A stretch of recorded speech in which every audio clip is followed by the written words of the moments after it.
State Specialist Hospital building has been destroyed by fire. The Governor, Ahmadu Fintiri, was at the scene for an on-the-spot assessment. Senior reporter Olabi Adenusi filed in this report. This is the second time the Adamawa State Specialist Hospital is being affected by a fire outbreak. The cause of the inferno has not been ascertained by the authority at this time. However, Governor Fintiri, having returned from an official trip, made a stop at the facility for an on-the-spot assessment. Having assessed the level of damage, the governor says the hospital is a collective heritage that should be guided by everyone.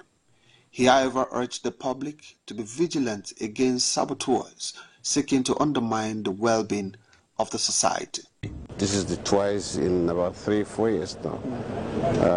We'll do our best and see that the perpetrators are also fished out and dealt with. Well, government is making effort to ensure that we provide the best for the larger population. He emphasized that while the incident is unfortunate, his administration remains steadfast in prioritizing the health sector to ensure the welfare of the people. Not deterred, but we know his handwork of saboteur, and we'll overcome it. We will continue to ensure that we give priority to our health sector. It's unfortunate that, well, the government is doing its best. Some are thinking of saying that they take us to the Stone Age, but we're not going back.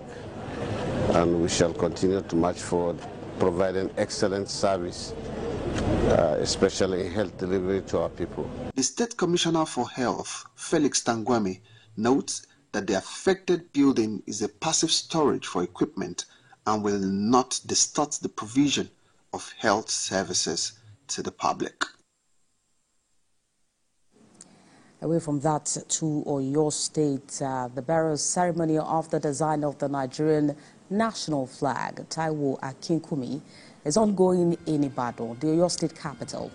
The ceremony, which is holding at the main bowl of the Obafemi Awolowo Stadium, acting governor of Oyo State, Adebayo Lawal, and other government officials are at the event to pay their last respect. Taiwo Akinkumi died on the 29th of August at the age of 87 after a brief illness.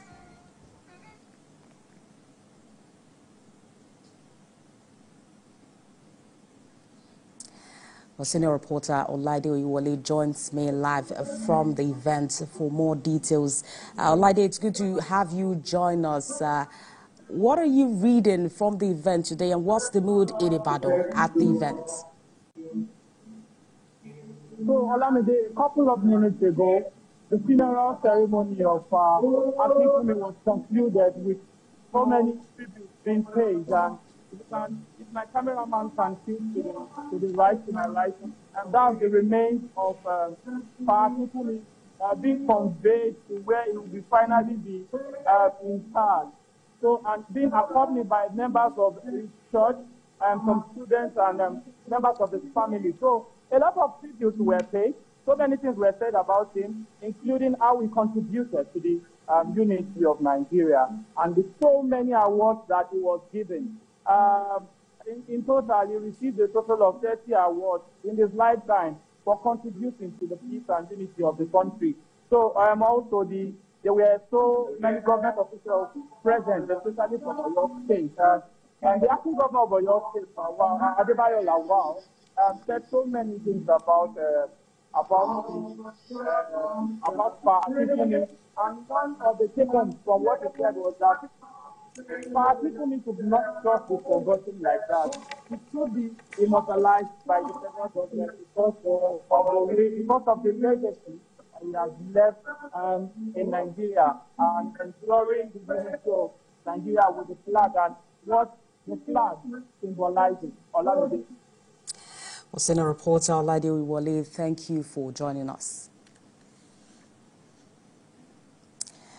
Now let's turn our attention to Borno State, where the chapter of the Nigerian Bar Association is calling on the Theatre Command Operation Hadinkai to immediately adhere to the court order issued to the military, as no one is above the Nigerian law and the Constitution. This followed a case filed by the NBA against the military in Maiduguri, where judgment was given in favor of the NBA, but the military has failed to comply after several consultations. The NBA, the state, described the military's action towards the court order as an act of insolence and intimidation to the judicial system in the country. Is to bring the attention of the President of the Federal Republic of Nigeria, who is the Commander-in-Chief of the Armed Forces of the local and international human rights communities, the Nigerian Bar Association, and all relevant stakeholders in the justice sector to the imminent threat to our nascent constitutional democracy by the Nigerian army. Disobedience to an order of court should therefore be seen as an offense directed not against the personality of the judge, of the judge who made the order, but as calculated act of subversion of peace, law and order in Nigerian society.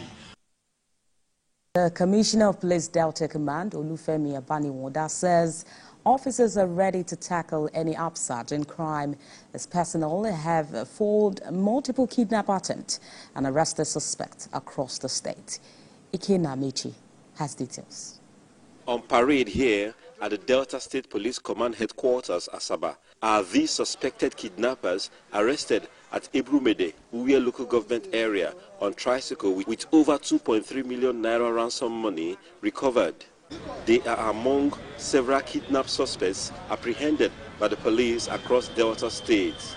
Along the Patani-Ogara axis, we have usually had this incident of people opening fire on oncoming vehicles or outgoing vehicles and mass kidnapping of people. We have dealt significantly with that threat.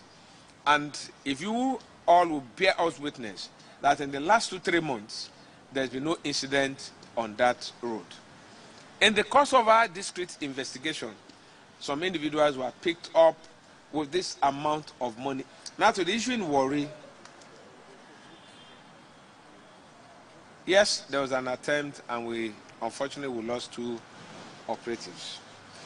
But also, there was a major engagement, and I'm sure you are aware of this. Because we realized that if we don't engage, this will become more emboldened. So on this date, while they were trying to escape, they were engaged. As we approach the Ember month, as we enter the Ember month, every person who is preparing to go for Christmas, New Year celebration, there's usually an upsurge. Some of these suspects, like this young man who used to be a mason, regret their action. The boy that was kidnapped was not killed that very day, but we live in that very day. We collected 5 million from me. One underlying factor associated with these suspected criminals are their illicit drug intake, as several drugs were also recovered from them. You remember that each time we meet here, we have always paraded drugs, courtesan, drugs, courtesan. And you know that a lot of these incidents will only occur when these individuals are high on drugs. You can see there. The police call for information sharing from members of the public towards better crime fighting and timely intervention. Ikenna Amechi, TVC News, Asaba. The Federal Housing Authority is set to commence the regularization of property document of some of its alities in Lagos State and the Federal Capital Territory. The exercise is to afford alities in FHA estate in these zones who built without approval the opportunity to regularize their property document. The affected estates in Lagos State include Festac Town, Gowon Estate, Sherry Olofin 1 and 2, Satellite 2 and 6, and Navy Town, among others. Those affected in Abuja are Gwarimpa, Kubwa, Maitama, Sokoro, Karu, and Akwoguzape area.